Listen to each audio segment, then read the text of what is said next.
नमस्कार मित्रों, स्वागत है आपका हमारे JIB and CIB made simple के इस चैनल में। दोस्तों, आज के इस वीडियो लेक्चर के माध्यम से हम लोग अपने यूनिट 9 को डिस्कस करेंगे, एएफएम के यूनिट 9 को, जो कि बेस्ड है operational aspect of accounting entries. तो इस टॉपिक में दोस्तों बहुत इंपॉर्टेंट जो डेली बैंकिंग लाइफ में आप फेस करते हैं उस चीज़ को डिस्कस किया जा रहा है। प्रैक्टिकल एप्लीकेशन है, तो बहुत इंपॉर्टेंट टॉपिक होने वाला है, ताकि आप जो डेली बैंकिंग लाइफ में जो भी सिचुएशन फेस करते हैं उसका आपको सॉल्यूशन यहाँ मिलने वाला है। तो जरूर से एक एक बात को ध्यान से सुनिएगा, and this will be useful for both the purpose, examination purpose also and your daily banking life also। चलिए, सबसे पहला कंसेप्ट समझते हैं कि हमारा जो फाइनेंशियल ट्रांजैक्शन रिकॉर्डिंग है उसका क्या ऑब्जेक्टिव है। सबसे पहले पर्पस को समझते हैं। देखिए दोस्तों, पर्पस ये है कि जो मनी का मूवमेंट हो रहा है ना उसका ट्रैक रखना, और इसके बेसिस पे हम दो रिकॉर्ड बनाते हैं, दो इंपॉर्टेंट रिकॉर्ड बनाते हैं, जिसका पहला का नाम है हमारा बैलेंस शीट, ठीक है, और दूसरा होता है प्रॉफिट एंड लॉस अकाउंट। तो मनी का मूवमेंट कैसे हो रहा है इसको हम लोग ट्रैक में रखते हैं, ध्यान में रखते हैं, और इस बेसिस पे दो रिकॉर्ड बनाते हैं, जैसे आप देख सकते हैं बैलेंस शीट और प्रॉफिट एंड लॉस अकाउंट। अब यदि हम बात करें इसके आउटकम्स की, let's talk about the outcome. तो आउटकम क्या होता है कि इससे क्लियर पिक्चर मिलता है, it gives a clear picture, सभी को क्लियर पिक्चर प्रोवाइड करता है जो कि कंपनी के फाइनेंस में इंटरेस्टेड है। तो जो भी लोग कंपनी के फाइनेंस में इंटरेस्टेड है उनको ये क्लियर पिक्चर प्रोवाइड करेगा, जिससे ये बताएगा कि कितना अच्छा से ये काम कर रहा है और पैसा कहाँ जा रहा है। मतलब it provide stakeholder with comprehensive view of the operation and financial position. मतलब ये बताता है कितना अच्छा ये कर रहा है और पैसा कहाँ जा रहा है, ये बैलेंस शीट और प्रॉफिट एंड लॉस अकाउंट। दूसरी बात आती है, एक तो हमारा फाइनेंशियल ट्रांजैक्शन रिकॉर्डिंग का ऑब्जेक्टिव हमने बताया। अब बात करते हैं कैसे रिकॉर्ड करते हैं। तो सबसे पहला आता है मीडियम कौन सा मीडियम यूज किया जाता है रिकॉर्ड करने के लिए? तो हम लोग मॉनेटरी यूनिट को यूज करते हैं, यानी कि अमाउंट ऑफ मनी को यूज करते हैं, राइट। जैसे एग्जांपल के तौर पर 50,000, 3,000, ठीक है, ये सभी अमाउंट ऑफ मनी है जो कि रिप्रेजेंट करते हैं ट्रांजेक्शन को। तो ये था हमारा मीडियम, मॉनेटरी यूनिट को यूज किया जाता है। यदि मेथड की हम बात करें तो हम लोग डबल एंट्री सिस्टम को यूज करते हैं, फॉलो करते हैं। मतलब ये हुआ कि जो भी पैसा है ना, जो भी पैसा का मूवमेंट हो रहा है उसको दो बार रिकॉर्ड किया जाएगा, रिकॉर्डेड ट्वाइस। मतलब every money movement is recorded twice, ठीक है, ताकि हम श्योर कर सकें कि सभी चीज़ें जो है सही से ऐड हों। तो कोई भी ट्रांजैक्शन को अपने आप रिकॉर्ड नहीं किया जाएगा, इसका हमेशा एक मैचिंग पार्टनर होगा, कोई भी स्टैंड अलोन एंट्रीज नहीं होगा, it always have matching partner. ये समझना बहुत जरूरी है, ठीक है, it always have matching partner, know stand alone entry. तो वही बताया जा रहा है कि फाइनेंशियल ट्रांजैक्शन को रिकॉर्ड करने का जो मेथड होता है वो डबल एंट्री सिस्टम होता है। मतलब every money is recorded twice, और कोई भी ट्रांजैक्शन को सिंगल रिकॉर्ड नहीं किया जाएगा, हमेशा इसका मैचिंग पार्टनर होगा। ये समझ में आया आपको? चलिए, अब हम बात करते हैं अकाउंटिंग एंट्रीज की। तो अकाउंटिंग एंट्रीज में सबसे पहले नेचर की यदि हम बात किया जाए तो सबसे पहले जितने भी ट्रांजैक्शन होते हैं ना उसको हम लोग या तो डेबिट एंट्री नोट करेंगे या क्रेडिट एंट्री नोट करेंगे। So every transaction is recorded either a debit entry और क्रेडिट एंट्री। ये अकाउंटिंग एंट्री की बात हो रही है। यदि हम रिप्रेजेंटेशन की बात करें तो दोस्तों सभी चीज़ों को डिस्क्राइब किया जाता है मनी के टर्म्स में, इसीलिए कहा गया है मॉनेटरी यूनिट। सो इसका मतलब क्या हुआ कि everything is recorded in terms of money. जैसे मान लीजिए कि आप कोई चीज़ खरीदते हैं तो ये डेबिट एंट्री होगा, और आप किसी चीज़ को बेचते हैं तो क्रेडिट एंट्री होगा, और प्रत्येक एंट्री जो होगा ना वो एक्चुअल मनी टर्म्स में होगा। जैसे डॉलर हो गया, यूरो हो गया, रुपीज़ हो गए। इससे क्या होता है, चीज़ें क्लियर होंगी और फाइनेंशियल रिकॉर्ड में क्या होंगे, एक्यूरेट होंगे, ठीक है। तो अभी तक दोस्तों हमने क्या बताया इस स्लाइड में, आपको समझाया कि फाइनेंशियल रिकॉर्डिंग का ऑब्जेक्टिव क्या है, कैसे रिकॉर्ड किया जाता है, कौन सा मीडियम है, कौन सा मेथड है, अकाउंटिंग एंट्री किस प्रकार से की जाती है। चलिए, बेसिक चीज़ें आपको मैंने बताया। अब जरा अकाउंटिंग एंट्री प्रोसेस की बात करते हैं।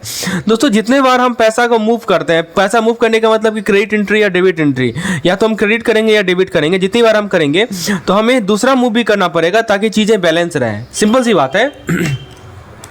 मान लीजिए कि हमने क्रेडिट किया तो कॉरस्पॉन्डिंग हमें डेबिट भी करना पड़ेगा ताकि ये चीज़ें बैलेंस रहे। मान लीजिए कि हमने डेबिट किया तो कॉरस्पॉन्डिंगली हमने क्रेडिट भी करना पड़ेगा ताकि चीज़ें बैलेंस रहे। ये समझ में आया आपको? Every time we move money, either we make debit और credit, we have to make another move to keep thing balanced. इसमें कम से कम दो अकाउंट तो इन्वॉल्व होगा ही होगा। ओके, इट अफेक्ट टू और मोर लेजर अकाउंट। ठीक है, तो इसका मैं आपको एग्जांपल लेके समझाता हूँ। इसको कहते हैं रेसिप्रोकल नेचर कहते हैं हम लोग। यहाँ पे देखिए आपके सामने एग्जांपल भी दिया हुआ है, बुक में एग्जांपल भी दिया हुआ है। जैसे मान लीजिए कि कोई आदमी बैंक जाता है और $2000 जो है अपने बैंक अकाउंट में जमा करवाता है। सपोज समवन डिपॉजिट रुपीज ये $2000 इन देयर बैंक अकाउंट। तो बैंक क्या करेगी कि क्रेडिट एंट्री रिकॉर्ड करेगी 2000 का कस्टमर के अकाउंट में, और कैश अकाउंट में 2000 का डेबिट एंट्री रिकॉर्ड करेगी। तो आप यहाँ पे क्या नोटिस कर रहे हैं कि एक बार क्रेडिट हो रहा है तो अपोजिट में डेबिट भी हो रहा है। इससे क्या हो रहा है कि हमारा बैलेंस हो रहा है, मैच कर रहा है। तो ये बहुत जरूरी है समझना कि रेसिप्रोकल नेचर होता है। For every credit entry there should be a debit entry and for every debit entry there should be a credit entry. This is called reciprocal nature. ये समझ में आया? ये एंट्रिंग का प्रोसेस, बेसिक प्रोसेस यही है कि रेसिप्रोकल नेचर होता है। अच्छा, यदि हम बात करें बैंक ऑपरेशनल वर्कफ्लो की, तो आइए इसे समझते हैं कि बैंक का ऑपरेशन वर्कफ्लो किस प्रकार से होता है। तो सबसे पहला आता है लेजर एंट्री। लेजर एंट्री का मतलब क्या होता है कि हम स्टार्ट कैसे करते हैं, जो हमारा इनिशियल डिटेल है ना उसको हम लोग लेजर अकाउंट में रिकॉर्ड करते हैं। जो भी हमारा इनिशियल डिटेल है, ठीक है, they are recorded in where, they are recorded in ledger account. ठीक है, इनिशियल डिटेल को हम लोग कहाँ रिकॉर्ड करेंगे? लेजर अकाउंट में रिकॉर्ड करेंगे। वही कहा जा रहा है, लेजर एंट्री की बात की जा रही है, initial recording in ledger account. अब देखिए एक मैनुअल ऑपरेशन की बात की जा रही है जो कि जनरल एंट्रीज के बारे में है। देखिए क्या है कि जो हमने इनिशियल रिकॉर्डिंग किया लेजर अकाउंट में, उन सभी को जर्नल या डे बुक में मूव किया जाएगा। ठीक है, उसके बाद बात करें कंट्रोल अकाउंट अपडेट की। मतलब क्या हुआ कि इन सभी एंट्रीज का जो टोटल होगा ना उसको हम लोग जनरल लेजर कंट्रोल अकाउंट में क्या करेंगे? अपडेट करेंगे। ठीक है, तो मतलब ये हुआ, समझिए, ऐसा समझिए कि हम समराइज कर रहे हैं। We are summarising everything in one big ledger. हम एक बड़े लेजर में सभी चीज़ों को समराइज कर रहे हैं आसानी से मैनेजमेंट के लिए। ठीक है, for easier management we are summarising all this thing in a big ledger. ठीक है, फॉर इजियर मैनेजमेंट। अच्छा, तो ये आपको कंट्रोल अकाउंट अपडेट समझ में आया। अब यदि हम बात करें मैनुअल ऑपरेशन की, सबसे पहला आता है वाउचर रिक्वायरमेंट। इसमें क्या होता है? देखिए मैनुअल ऑपरेशन में क्या होता है कि जो एंट्रीज है ना वो फिजिकल वाउचर के बेसिस पे किया जाता है। अब फिजिकल वाउचर क्या हो सकता है? रिसीट्स हो सकता है, राइट। तो मैनुअल ऑपरेशन में जो एंट्रीज होता है वो फिजिकल वाउचर के बेसिस पे होता है, यानी रिसीट के बेसिस पे होता है। कोई ऑथराइज ब्रांच ऑफिसर होते हैं, वो इन सभी एंट्रीज को ऑथेंटिकेट करते हैं, ये श्योर करने के लिए ये एक्यूरेट हो। समझे? तो मैनुअल ऑपरेशन में वाउचर रिक्वायरमेंट होता है, एंट्रीज फिजिकल वाउचर के बेसिस पे होगा, रिसीट के बेसिस पे होगा, और इसको जो हमारे ऑथराइज बैंक ऑफिशियल रहेंगे, ब्रांच ऑफिसर रहेंगे, वो इसे क्या करेंगे? इन सभी एंट्री को ऑथेंटिकेट करेंगे ताकि ये श्योर करने के लिए ये सभी एक्यूरेट है। तो एक तो मैंने आपको बताया मैनुअल ऑपरेशन के बारे में। अब बात करते हैं हम लोग कंप्यूटराइज ऑपरेशन के बारे में। Let's talk about the computerise operation. देखिए कंप्यूटराइज ऑपरेशन में क्या होता है कि चूंकि सिस्टम कंप्यूटराइज हो चुका है तो स्टाफ स्टार्ट करेगा और एंट्रीज को कंफर्म करेगा। Staff initiate and authenticates entries. लेकिन दोस्तों सिस्टम सभी बातों का ध्यान रखता है कि हमारा आगे का ऑपरेशन क्या होगा। Point is transition to computerise banking. इसमें सबसे पहला पॉइंट है यूबीक्यूटस कंप्यूटराइजेशन। मतलब जितने भी बैंक्स हैं इन्होंने एक्सटेंसिव कंप्यूटराइजेशन को एम्ब्रेस किया है अपने अपने ब्रांचेज में, राइट। अब बात करें शिफ्ट फ्रॉम ट्रेडिशनल प्रैक्टिसेस की, तो सबसे पहले ट्रेडिशनल प्रैक्टिस क्या था? जैसे हम वाउचर प्रिपेयर करते थे, ठीक है, जिसको कहते हैं हम लोग preparing voucher, preparing physical voucher, जिसको हम मोर एप्रोप्रिएटली कहें तो फिजिकल वाउचर कह सकते हैं। तो ये हमारा ट्रेडिशनल तरीका था, ट्रेडिशनल प्रैक्टिस था कि हम फिजिकल वाउचर प्रिपेयर करते थे। फिजिकल वाउचर आप रिसीट भी कर सकते हैं, you can also call it receipt, ठीक है। तो अब ये कॉमन नहीं रहा है, this is not common anymore. अब क्या इसके जगह पे क्या आ गया है? इसके जगह पे दोस्तों ऑनलाइन सिस्टम है जो कि ट्रांजैक्शन को हैंडल करता है, ठीक है। तो यहाँ पे मैनुअल रिकॉर्ड की जो जरूरत थी उसको वो नीड को रिप्लेस कर दिया गया है। तो वाउचर सिस्टम को डिसकंटिन्यू किया गया और रेदर क्या लाया गया? रेदर उसके जगह पे लाया गया दोस्तों ऑनलाइन सिस्टम जो कि ट्रांजैक्शन को हैंडल करता है, ठीक है। ये पहला पॉइंट समझ में आया आपको? अच्छा, दूसरा पॉइंट है ऑटोमेटेड अकाउंटिंग प्रोसेस। मतलब क्या हुआ? ऑटोमेटेड अकाउंटिंग प्रोसेस में पहला आता है स्टाफ का क्या रोल है। दोस्तों बैंक के स्टाफ जो है वो अकाउंटिंग एंट्रीज को इनपुट करते हैं, लेकिन उसके बाद कंप्यूटर सिस्टम उसे टेक ओवर कर लेता है और सभी चीज़ों को मैनेज करता है जब तक ये समय ना आ जाए फाइनेंशियल स्टेटमेंट को प्रिपेयर करने का। मतलब इनपुट ब्रांच के स्टाफ करते हैं, लेकिन कंप्यूटर सिस्टम उसके बाद का सारा काम कंप्यूटर सिस्टम के हाथ में रहता है और वो सभी चीज़ों को मैनेज करता है। अब एक पॉइंट को समझिए समझिए कि ये जो मैनुअल अंडरस्टैंडिंग है इसकी क्या इंपॉर्टेंस है। सबसे पहला आता है रीजनिंग। दोस्तों ये बहुत ज़रूरी है बैंक स्टाफ को कि वो मैनुअल अकाउंटिंग के बेसिक को समझें। चाहे कंप्यूटर ही बहुत सारा टास्क क्यों ना हैंडल कर रहा हो, लेकिन जो मैनुअल अंडरस्टैंडिंग है ये बहुत ज़रूरी है। ठीक है। दूसरा पॉइंट ये है कि ये जो मैनुअल अंडरस्टैंडिंग होगा ना, इसके थ्रू स्टाफ को हेल्प करेगा ये कि वो कस्टमर को चीज़ों को समझा सकेंगे। राइट, ये ऑडिटर को समझा सकेंगे और जो भी क्वेश्चंस है, जो भी सवाल है कस्टमर का या ऑडिटर का, उसको वो इफेक्टिव रिस्पांस दे सकेंगे। दोस्तों मैंने आपको पहले ही बोला था ना, ये टॉपिक आपके day to day banking life में बहुत हेल्पफुल होगा। अब आप देख रहे हैं कितना इंपॉर्टेंस है।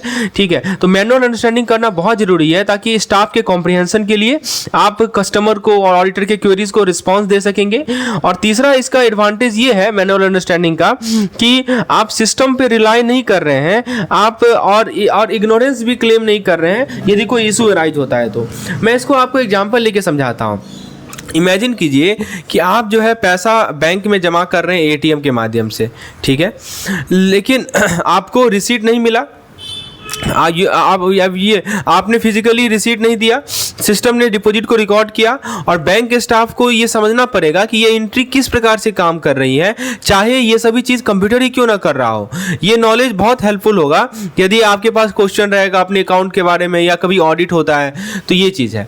अब बात करते हैं दोस्तों distinctive feature of bank accounting system, इसे समझिए। तो सबसे पहला होता है क्रिटिकल एम्फेसिस ऑन एक्यूरेसी। क्या मतलब हुआ कि बैंक जो है ना एक्सट्रीमली एक्यूरेट रहे, खासकर तब जब कस्टमर के अकाउंट से डील कर रहा हो। ठीक है, एक्यूरेसी बहुत ज़रूरी है कस्टमर के अकाउंट से डीलिंग में। यानी जितने भी ट्रांजैक्शन है ना उसे हमें करेक्टली रिकॉर्ड करना है और क्विकली रिकॉर्ड करना है। दो चीज़ है, करेक्टली और दूसरा चीज़ क्या है, क्विकली। ठीक है, तो दोनों हमें करेक्टली भी रिकॉर्ड करना है और क्विकली भी रिकॉर्ड करना है बैंक के ट्रांजैक्शन को। जैसे आप पैसा डिपॉजिट करते हैं अपने बैंक अकाउंट में, तो बैंक को ये श्योर करना है कि अमाउंट को हम लोग एक्यूरेटली ऐड कर रहे हैं आपके अकाउंट में बिना किसी मिस्टेक का। ठीक है, तो वही कहा जा रहा है कि bank must be extremely accurate, पहला पॉइंट है।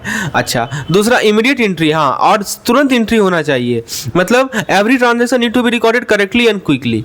तीसरा पॉइंट है टाइमली लेजर मेंटेनेंस। क्या मतलब है इसका? सबसे पहला पॉइंट आता है कस्टमर अकाउंट प्रायोरिटी की बात करते हैं हम लोग, तो बैंक प्रायोरिटाइज करती है, आपके अकाउंट इंफॉर्मेशन को एक्यूरेट रखती है और अप टू डेट रखती है।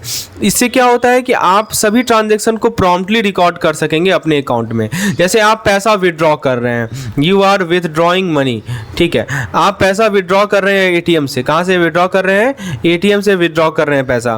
तो क्या होगा, बैंक इंश्योर करेगी कि आपका जो अकाउंट बैलेंस है ना वो इमीडिएटली अपडेट हो जाए ताकि विदड्रॉल रिफ्लेक्ट हो। यही होता है ना कि बैंक एक्यूरेसी को और टाइमलीनेस को प्रायोरिटाइज करती है लेजर अपडेट में। ठीक है, अच्छा, और उसके बाद नेक्स्ट पॉइंट क्या है? टाइमली लेजर मेंटेनेंस के बाद नेक्स्ट पॉइंट है unique emphasis in book keeping. मतलब क्या होता है इसे समझिए। सबसे पहले को क्या होता है कि कुछ बिजनेस की तरह नहीं है बैंक जो है ज़्यादा फोकस नहीं करती ट्रेडिशनल बुक पे जैसे कैश बुक या जर्नल पे। रेदर इसका मेन फोकस होता है कि आपके अकाउंट के इंफॉर्मेशन को तुरंत का तुरंत अपडेट कर दिया जाए। ठीक है, तो ये बैंक जो है इस कैश बुक पे, जर्नल पे, इन सभी पे कम जोर डालती है। ज़्यादा जोर किस पे डालती है? लेजर के अपडेट पे ज़्यादा जोर डालती है। जैसे मान लीजिए कि आपने पैसा ऑनलाइन ट्रांसफर किया अपने बैंक से, तो बैंक किस चीज से ज्यादा कंसर्न है कि आपका अकाउंट बैलेंस थोड़ा एक्यूरेटली अपडेट हो जाए और सारा डिटेल जर्नल कीपिंग और जो हमारा ट्रांसफर प्रोसेस हुआ है, अकाउंट आपने पैसा ट्रांसफर किया है ना, तो अकाउंट ट्रांसफर प्रोसेस है, तो बेसिकली उसका एक डिटेल रिकॉर्ड रखती है। तो यहाँ पे जोर एम्फेसिस किस पे होता है? Quick and precise ledger update. मतलब हमारा जो लेजर है ना वो क्विकली अपडेट हो जाए, प्रिसाइज अपडेट हो जाए। ये समझ में आ गया आपको?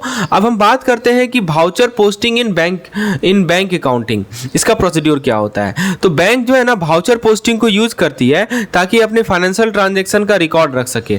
सो bank use voucher posting to keep track of their financial transaction. सबसे पहला आता है इमीडिएट सब्सिडरी लेजर अपडेट। क्या मतलब हुआ इसका? इसमें दोस्तों सबसे पहला पॉइंट आता है डायरेक्ट वाउचर पोस्टिंग। जब भी कोई ट्रांजैक्शन होगा ना तो बैंक इमीडिएटली उसको रिकॉर्ड करती है। कैसे पोस्ट करती है, कैसे रिकॉर्ड करती है बैंक? तो बैंक तुरंत पोस्ट करती है डायरेक्टली इंडिविजुअल लेजर अकाउंट में, अपने डिटेल लेजर में। जैसे मान लीजिए एग्जांपल के तौर पर आप पैसा जमा किए, ये बैंक है, आपने क्या किया? डिपॉजिट किया मनी। ठीक है, तो बैंक क्या करेगी? उसको रिकॉर्ड करेगी आपके अकाउंट लेजर में, ये शो करेगा कि आपका बैलेंस बढ़ा है।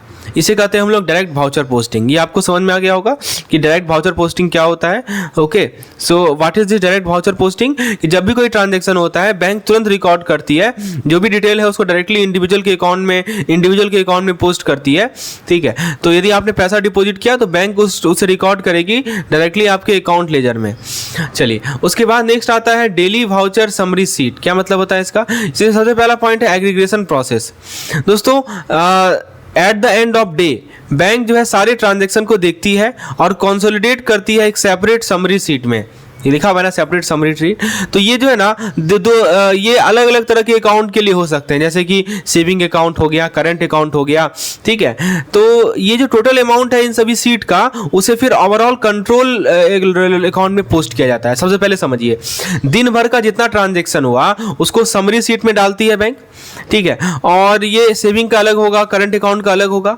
उसके बाद इन सभी सीट से जो टोटल हो रहा है उसको कहाँ पोस्ट किया जाता है? कंट्रोल अकाउंट में पोस्ट किया जाता है, जनरल लेजर में। मान लेते हैं एग्जांपल के तौर पर 10 डिपॉजिट्स हैं।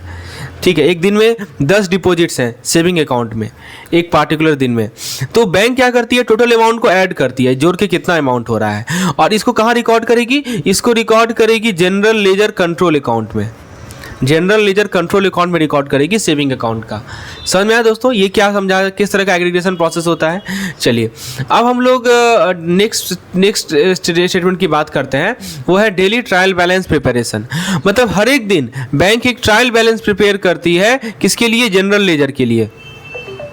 मतलब क्या हुआ कि समझिए कि एक डेली चेक होता है ये श्योर करने के लिए कि सभी चीज़ें जुड़ रही हो और एक्यूरेट हो। मैं एग्जांपल लेके समझाता हूँ। जैसे बैंक जो है सारे दिन के ट्रांजैक्शन को रिव्यू करती है, ये इंश्योर करती है कि जो टोटल क्रेडिट है वो टोटल डेबिट के बराबर हो जनरल लेजर में। तो ये क्या इंश्योर करती है कि टोटल क्रेडिट बराबर टोटल डेबिट, ये इंश्योर किया जाता है। राइट, इससे क्या होता है कि कोई भी एरर यदि आता है ना, उसको हम लोग तुरंत कैच कर लेते हैं। ये सबसे बड़ा चीज़ है कि एक्यूरेसी और कंट्रोल को इंश्योर करता है। ठीक है, डेली ट्रायल बैलेंस प्रिपरेशन। तो प्रत्येक दिन बैंक जो है ट्रायल बैलेंस प्रिपेयर करती है जनरल लेजर के लिए। ये एक डेली चेक होता है ताकि ये श्योर कर सके कि सभी चीज़ें सही तरीके से ऐड हो रही हैं, एक्यूरेट हो रही हैं। बैंक सारे ट्रांजेक्शन को रिव्यू करता है उस दिन का और इंश्योर करता है कि टोटल क्रेडिट और टोटल डेबिट क्या हो? बराबर हो। और यदि कुछ एरर आ गया तो उसको तुरंत कैच कर लें। अच्छा, अब यदि हम बात करें टाइप्स ऑफ बैंक ट्रांजैक्शन की, तो दो तरह के बैंक ट्रांजैक्शन होते हैं, कैश और नॉन कैश ट्रांजैक्शन।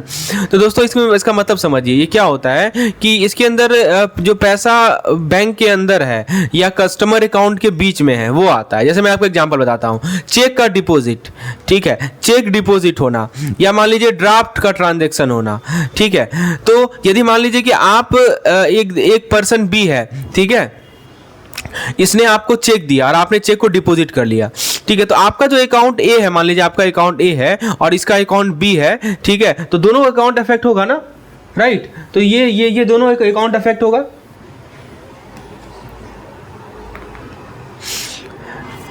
राइट, ये दोनों अकाउंट अफेक्ट होगा कि नहीं होगा, ये बताइए। मैं फिर से रिपीट कर रहा हूं, समझिए कि आप यदि चेक डिपॉजिट करते हैं दूसरे पर्सन बी से अपने अकाउंट में, तो आपका अकाउंट और बी का अकाउंट, दोनों का अकाउंट अफेक्ट होगा। उसी तरह मान लीजिए कि आप एक चेक की जगह ड्राफ्ट डिपॉजिट करते हैं। ठीक है, तो बैंक का जो इंटरनल ड्राफ्ट अकाउंट है वो इंपैक्टेड होता है। तो यही होता है हमारा नॉन कैश और ट्रांसफर ट्रांजेक्शन। ठीक है, तो हम लोग बात कर रहे थे नॉन कैश। देखिए, दो तरह का ट्रांजेक्शन बताया ना आपको, कैश होगा या नॉन कैश होगा। तो नॉन कैश में क्या हो सकता है? नॉन कैश में चेक का डिपॉजिट होना और ड्राफ्ट ट्रांजैक्शन, ये आता है हमारे नॉन कैश वाले कैटेगरी में।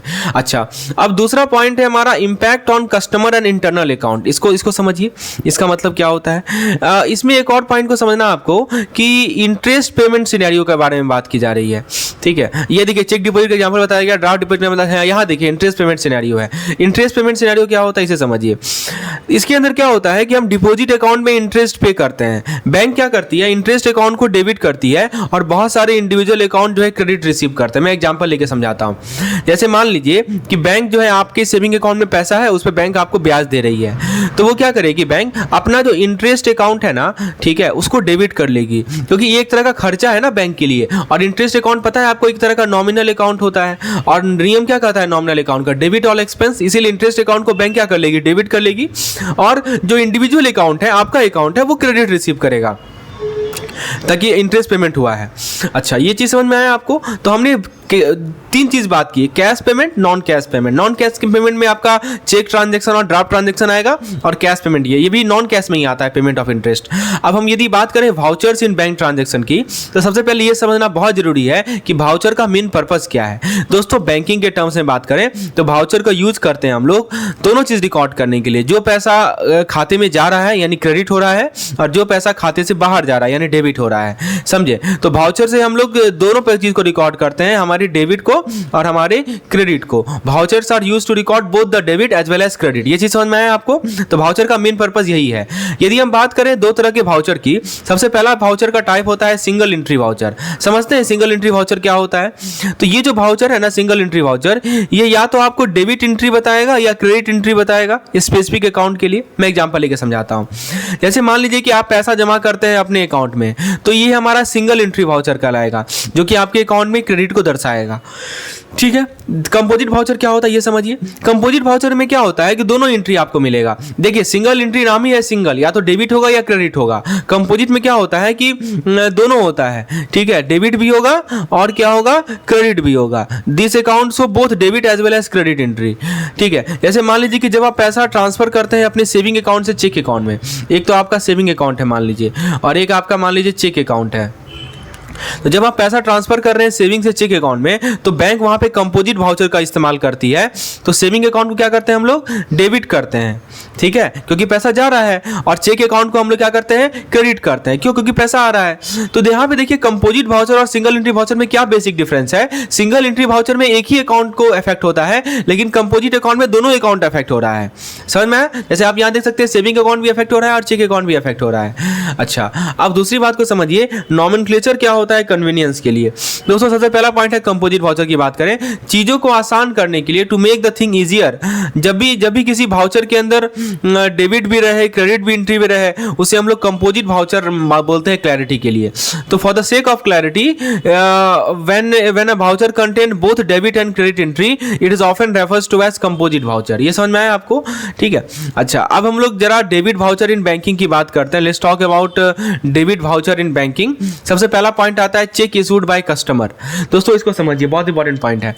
चेक इशूड बाय कस्टमर का एग्जांपल समझिए। जब भी आप किसी चेक को लिखते हैं ताकि आप पे कर सकें किसी चीज के लिए, ठीक है, तो बैंक इसे डेबिट वाउचर रिकॉर्ड करती है। क्यों, चेक जब भी कस्टमर को इशू किया जाता है, जब भी आप चेक लिखते हैं ताकि टू पे फॉर समथिंग, जैसे आप चेक लिखे रेंट के लिए, और बैंक डेबिट वाउचर यूज करती है ताकि शो कर सके कि पैसा जो है आपके अकाउंट से निकाला जा रहा है। जैसे ये मान लीजिए चेक है, आपने रेंट के लिए एक चेक बना के दिया किसी को, तो बैंक क्या करेगी, बैंक इसे क्या करेगी दोस्तों, बैंक इसे डेबिट वाउचर में पोस्ट करेगी। ठीक है। तो चेक जो कस्टमर इशू करता है इसको डेबिट वाउचर में पोस्ट किया जाता है, समझे। अच्छा, दूसरी बात है कि बैंक इशूड चेक पे ऑर्डर, इसका क्या होता है ये समझिए। तो यदि कोई बैंक चेक इशू कर रही है या आपके बिहाफ में पे ऑर्डर इशू कर रही है, तो उसको भी डेबिट वाउचर के रूप में ही रिकॉर्ड किया जाता है। ठीक है। मैं एग्जांपल लेके बता सकता हूं। जैसे मान लीजिए कि बैंक एक चेक लिख रही है कि आपको प्रॉपर्टी टैक्स पे करेगी, ठीक है, तो उसको बैंक कैसे नोट करेगी, डेबिट वाउचर के रूप में नोट करेगी।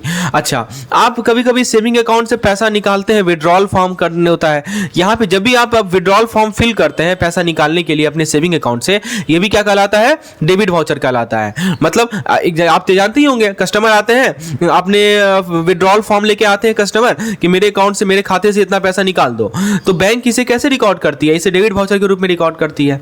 बेसिक चीज है। अच्छा, ब्रांच इशू ड्राफ्ट, इसे समझिए। बैंक ड्राफ्ट इशू करती है, आपको पता ही होगा।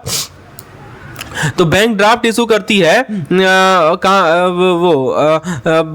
Draft which is issued by bank branch, तो जिसको आप कहीं भी इन कैश करा सकते हैं, इसको भी डेबिट वाउचर के रूप में ही रिकॉर्ड किया जाता है। जैसे मान लीजिए कि आप रिक्वेस्ट कर रहे हैं बैंक ड्राफ्ट अपने लोकल ब्रांच से, ठीक है, कि टू पे for service in another city, तो ये डेबिट वाउचर कहलाएगा। अब देखिए एक पॉइंट है external draft on the branch, इसे समझिए। ये क्या होता है external draft on the branch, तो जो भी ड्राफ्ट इशू किया जा रहा है दूसरे बैंक के द्वारा, लेकिन ब्रांच पे पेबल है, इसे हम लोग क्या मानते हैं, इसे हम लोग डेबिट वाउचर मानते हैं। फिर से समझिए, draft issued by other bank but payable at the branch are considered debit voucher. मैं एग्जांपल लेके समझाता हूं। आपको एक बैंक ड्राफ्ट मिला दूसरे बैंक से, एसबीआई से मान लीजिए आपको बैंक ड्राफ्ट मिला, ठीक है, और जब आप इसे कैश करवाते हैं अपने ब्रांच पे, तो बैंक भी डेबिट वाउचर को ही यूज करती है। तो इसे कहा जा रहा है external draft on the branch. अच्छा, डिविडेंड और इंटरेस्ट वारंट क्या होता है? बैंक के कस्टमर के द्वारा जो वारंट इशू किया जाता है, जैसे कोई डिविडेंड हुआ या इंटरेस्ट पेमेंट हुआ, इसे भी हम लोग डेबिट वाउचर में ही रिकॉर्ड करते हैं। मान लीजिए कि आपको एक डिविडेंड वारंट हुआ, मिला आपको बैंक से, और जब आप इसे कैश करवाते हैं तो बैंक एक डेबिट वाउचर ही क्रिएट करती है। ट्रैवलर चेक की बात करें तो जब बैंक ट्रैवलर चेक इशू करती है जो कि कस्टमर यूज करता है, इसे भी डेबिट वाउचर ही माना जाता है। मान लीजिए कि आप ट्रैवलर चेक खरीदें किसी इंटरनेशनल ट्रिप के लिए, तो बैंक इसे कैसे रिकॉर्ड करेगी? बैंक इसे रिकॉर्ड करेगी डेबिट वाउचर के रूप में। फिर देखिए, रिफंडेबल ड्राफ्ट हो या पे ऑर्डर्स हो, क्या मतलब होता है इसका? देखिए दोस्तों, यदि आपने रिक्वेस्ट किया कि जो बैंक ने ड्राफ्ट इशू किया था उसके लिए रिफंड मुझे मिले, या बैंक ने जो पे ऑर्डर इशू किया था उसके लिए मुझे रिफंड मिले, इसे भी डेबिट वाउचर के रूप में ही नोट किया जाता है। जैसे मान लीजिए कि आपने पहले एक बैंक ने ड्राफ्ट इशू किया था, आप उसे कैंसिल करवाना चाह रहे हैं और रिफंड लेना चाह रहे हैं, तो बैंक इसे कैसे नोट करेगी? डेबिट वाउचर के रूप में ही नोट करेगी। Payment of other bank instrument, मतलब जब ब्रांच जो है दूसरे बैंक के इंस्ट्रूमेंट को पे करती है, जैसे ट्रैवलर चेक हो गया, ये ट्रैवलर चेक दूसरे ब्रांच ने इशू किया था और ये बैंक पे कर रही है, इसे भी डेबिट वाउचर ही माना जाएगा। मान लीजिए कि आप जो है ट्रैवलर चेक को कैश करवाते हैं दूसरे बैंक से आपके ब्रांच में, तो बैंक इसे डेबिट वाउचर के रूप में ही नोट करेगी। स्टैंडिंग इंस्ट्रक्शन क्या होता है? डेबिट वाउचर के अंदर जो भी इंस्ट्रक्शन कस्टमर ने साइन करके दिया है, जो कि ऑथराइज करता है regular debit from their account. जैसे मान लीजिए आपने बैंक को एक स्टैंडिंग इंस्ट्रक्शन दिया कि आपका मंथली यूटिलिटी बिल जो है ना ऑटोमेटिकली डिडक्ट कर ले, समझे? तो इसे हम लोग डेबिट वाउचर के रूप में ही रिकॉर्ड करेंगे। जैसे मान लीजिए कि इलेक्ट्रिसिटी बिल या कोई किसी तरह का बिल बैंक ऑटोमेटिकली डेबिट कर ले, तो इसको हम लोग डेबिट वाउचर में ही करते हैं। फिर दोस्तों लास्ट है ब्रांच प्रिपेयर्ड डेबिट वाउचर। क्या मतलब होता है कि जो डेबिट वाउचर जो है ब्रांच खुद भी क्रिएट कर सकती है कुछ सर्कमस्टांस के अंदर, जो कि ऑफिशियल के द्वारा ऑथराइज किया जाता है। तो बैंक जो है एक डेबिट वाउचर क्रिएट करती है स्पेसिफिक ट्रांजैक्शन के लिए, जिसमें स्पेशल ऑथराइजेशन चाहिए, ठीक है, और इसको भी रिकॉर्ड किया जाएगा। तो ये इसे कहते हैं हम लोग ब्रांच प्रिपेयर डेबिट वाउचर। चलिए, यहाँ तक आपको क्लियर हो गया कंसेप्ट। अब हम लोग आगे बात करते हैं debit and credit voucher in banking. तो दोस्तों ये क्या होता है? सबसे पहला हम लोग डेबिट वाउचर की बात करते हैं। पहला पॉइंट है रियलाइजेशन ऑफ कलेक्शन इंस्ट्रूमेंट। क्या मतलब होता है इसका? तो जब कोई बैंक ना एक डेबिट एडवाइस रिसीव करती है दूसरे ब्रांच से, तो ये एक तरह का नोटिफिकेशन होता है कि उसने सक्सेसफुली फंड को कलेक्ट कर लिया। मैं एग्जांपल लेकर समझाता हूँ। जैसे मान लीजिए कि आपने एक चेक को डिपॉजिट किया, you have deposited a cheque, ठीक है, दूसरे सिटी का चेक था, आपने अपने लोकल ब्रांच में इसे डिपॉजिट किया, ठीक है, you have deposited the cheque from of different city into your local branch. तो जब फंड को कलेक्ट किया जाएगा ना, तो बैंक एक डेबिट एडवाइस भेजेगी, इसे डेबिट वाउचर के रूप में ट्रीट किया जाएगा। तो वही कहा जा रहा है कि जब भी बैंक एक डेबिट एडवाइस रिसीव करती है दूसरे ब्रांच से, तो एक तरह का नोटिफिकेशन होता है कि उसने सक्सेसफुली फंड को कलेक्ट कर लिया। तो जब भी आप चेक डिपॉजिट करते हैं दूसरे सिटी का आपके लोकल ब्रांच में, और जब फंड को कलेक्ट किया जाएगा, तो बैंक एक डेबिट एडवाइस भेजती है, जिसको, क्योंकि ये इसे डेबिट वाउचर ही ट्रीट करती है। ये चीज आपको समझ में आया? उसके बाद दोस्तों नेक्स्ट है टर्म डिपॉजिट ट्रांजैक्शन। जब भी आप किसी टर्म डिपॉजिट के साथ डील कर रहे होते हैं, ठीक है, या आपका रिसीट फॉर पेमेंट हो, रिन्यूएबल हो, क्लोजर हो, ठीक है, ये सभी हमारे डेबिट वाउचर ही ठीक कहलाते हैं। मान लीजिए आपने डिसाइड किया एक फिक्स डिपॉजिट को क्लोज करना है मैच्योरिटी डेट से पहले, तो टर्म डिपॉजिट रिसीट ही एक तरह का डेबिट वाउचर होता है। तो फ्रेंड्स, आज के लेक्चर को यही समाप्त करते हैं। बाकी क्रेडिट वाउचर को हम लोग अगले लेक्चर में डिस्कस करेंगे। आज हमने